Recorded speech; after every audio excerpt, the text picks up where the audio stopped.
Dignity commerce and competition classes में आपका स्वागत है। आज हम इस वीडियो में निर्धनता, गरीबी और बेरोजगारी के बारे में जानेंगे। निर्धनता का अर्थ। निर्धनता का अर्थ है जीवन की उन बुनियादी आवश्यकताओं की कमी जो एक व्यक्ति को सम्मानजनक और मानवीय जीवन जीने के लिए आवश्यक होती है। इसमें आमतौर पर भोजन, कपड़े, आवास, स्वास्थ्य सेवाएं और शिक्षा की कमी शामिल होती है। निर्धनता केवल आर्थिक कमजोरी तक सीमित नहीं है, बल्कि यह सामाजिक, शैक्षिक और सांस्कृतिक अभावों का भी संकेत है। निर्धनता के प्रकार।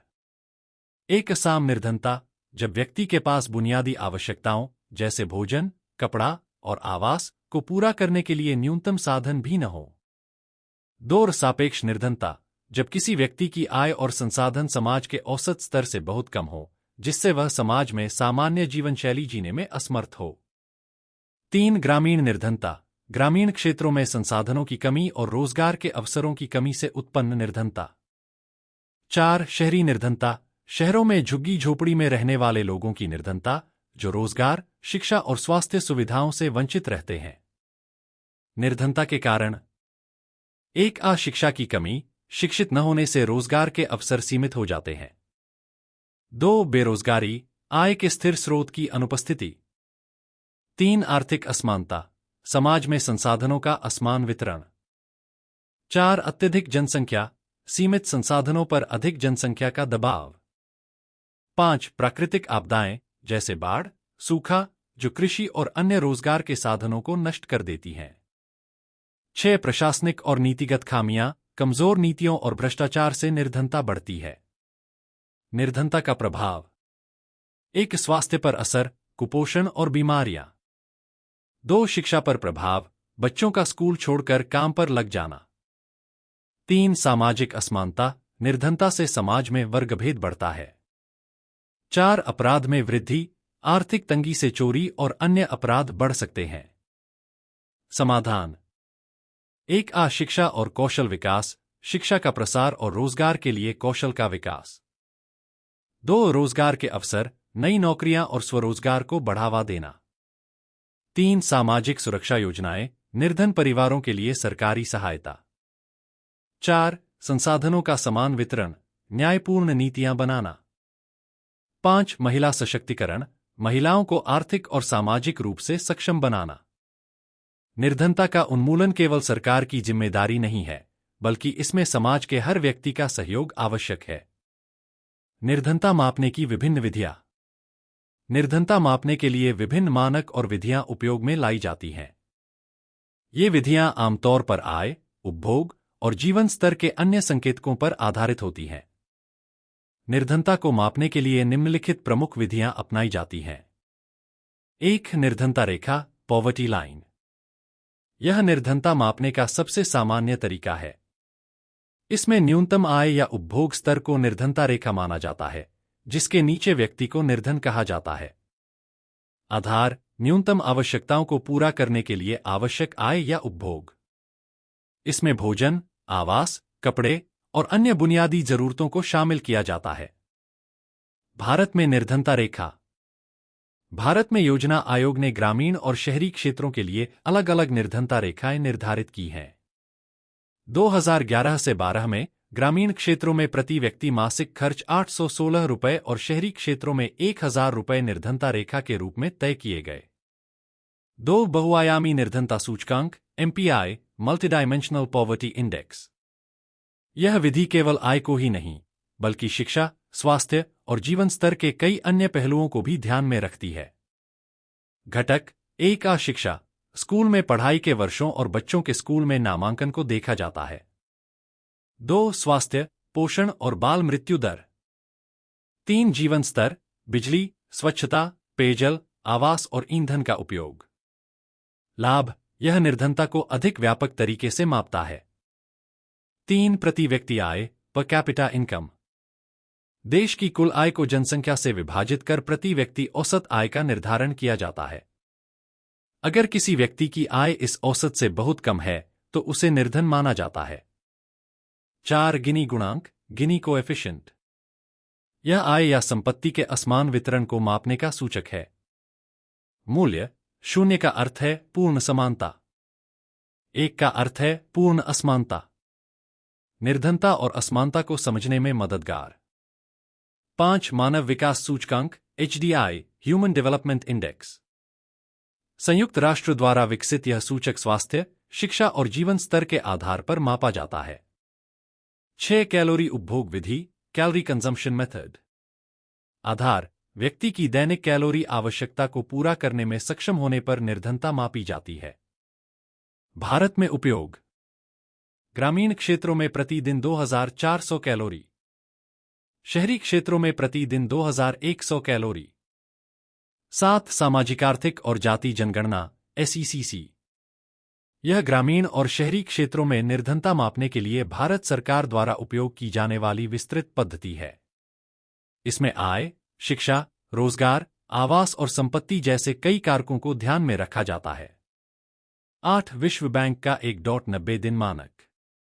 यह वैश्विक निर्धनता मापने का मानक है, जिसमें यह देखा जाता है कि व्यक्ति $1.90 PPP परचेसिंग पावर पैरिटी से कम प्रतिदिन पर जीवन यापन कर रहा है या नहीं। निर्धनता मापने की विभिन्न समितियां। भारत में निर्धनता मापने के लिए समय समय पर विभिन्न समितियों का गठन किया गया है। इन समितियों ने निर्धनता रेखा को निर्धारित करने और इसे मापने के लिए विभिन्न मानक सुझाए हैं। प्रमुख समितियां और उनके योगदान इस प्रकार हैं। 1 लक्ष्मीनारायण समिति 1962। उद्देश्य भारत में गरीबी मापने का प्रारंभिक प्रयास। सुझाव न्यूनतम आवश्यकताओं की पूर्ति के आधार पर निर्धनता रेखा तय की जानी चाहिए। 2 DT लक्ष्मण समिति 1971। निर्धारण शहरी क्षेत्रों में प्रति व्यक्ति 2100 कैलोरी, ग्रामीण क्षेत्रों में प्रति व्यक्ति 2400 कैलोरी। निर्धनता रेखा कैलोरी उपभोग के आधार पर न्यूनतम आय या खर्च। 3 वाई के अलग समिति 1979।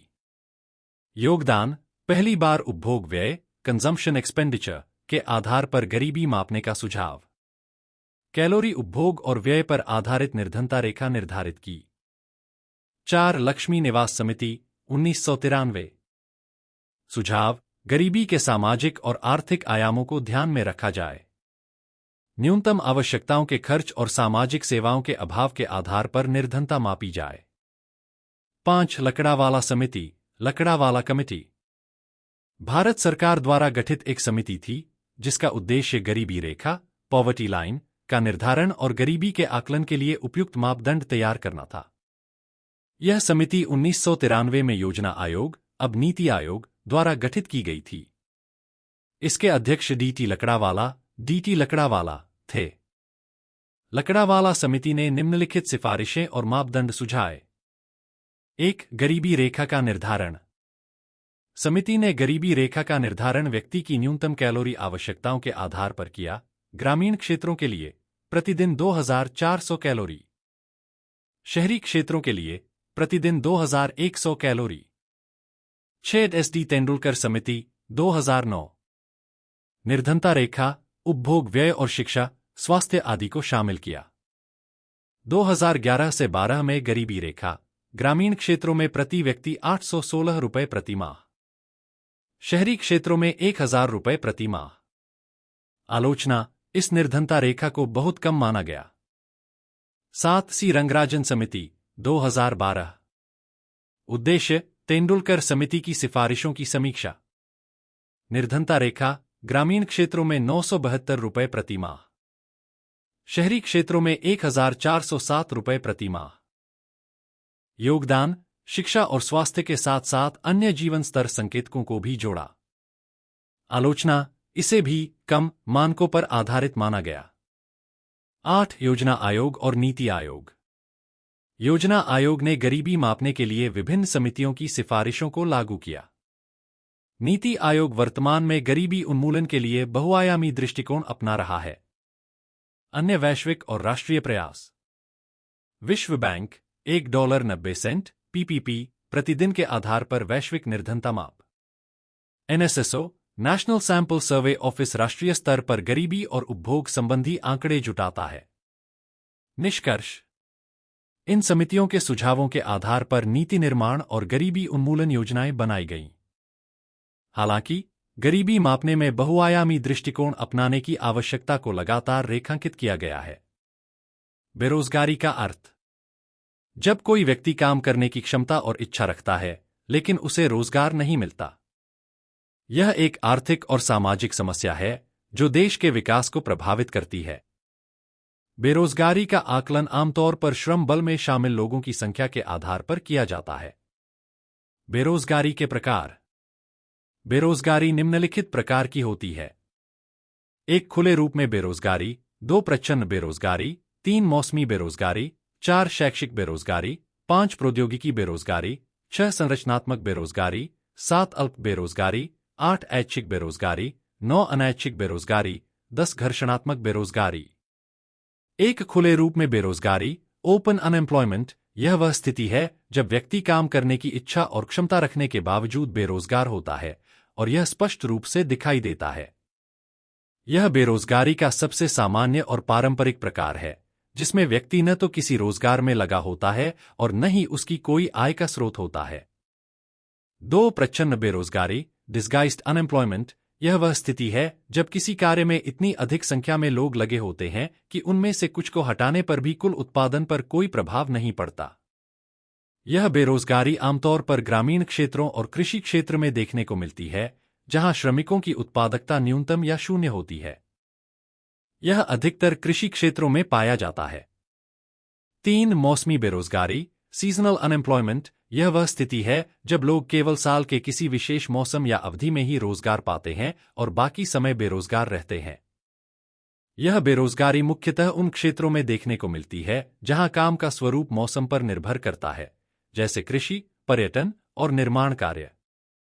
4 शैक्षणिक बेरोजगारी, एजुकेटेड अनएम्प्लॉयमेंट, यह वह स्थिति है जब शिक्षित व्यक्ति, जो नौकरी करने के लिए पूरी तरह से योग्य होते हैं, रोजगार प्राप्त नहीं कर पाते। यह बेरोजगारी मुख्यतः उन क्षेत्रों में होती है जहां शिक्षण संस्थानों से अधिक संख्या में लोग स्नातक होते हैं, लेकिन रोजगार के अवसर सीमित होते हैं।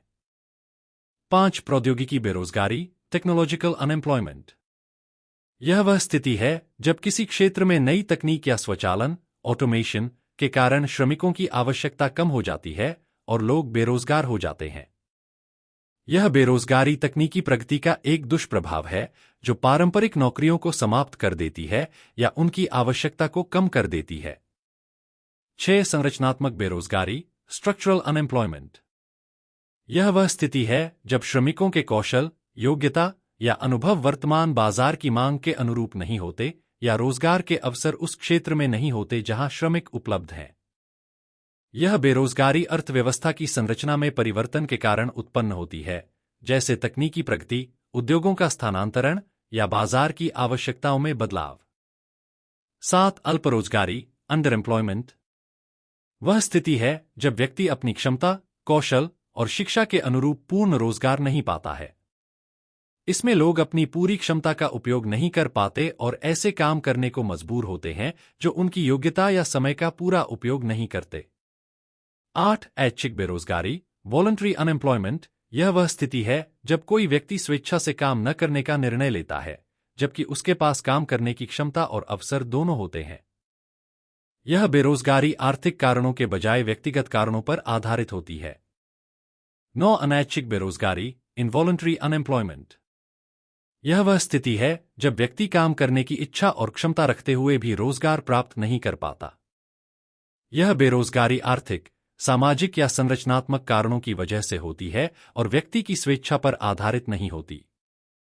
इसे गंभीर आर्थिक समस्या माना जाता है क्योंकि यह देश की उत्पादकता और सामाजिक स्थिरता पर नकारात्मक प्रभाव डालती है।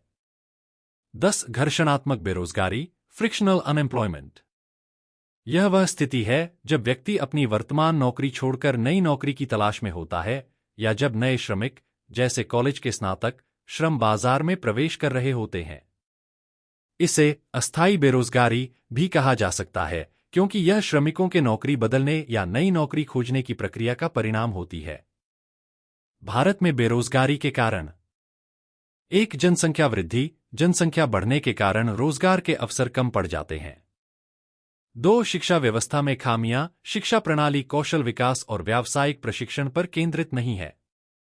3 कृषि पर निर्भरता, भारत की बड़ी आबादी कृषि पर निर्भर है, लेकिन कृषि क्षेत्र पर्याप्त रोजगार प्रदान नहीं कर पाता। 4. औद्योगिक विकास की कमी, उद्योगों और उत्पादन के क्षेत्र में पर्याप्त विस्तार नहीं हुआ है। 5. तकनीकी प्रगति, नई तकनीकें पुराने कामों की जगह ले रही हैं, जिससे पारंपरिक रोजगार कम हो रहे हैं।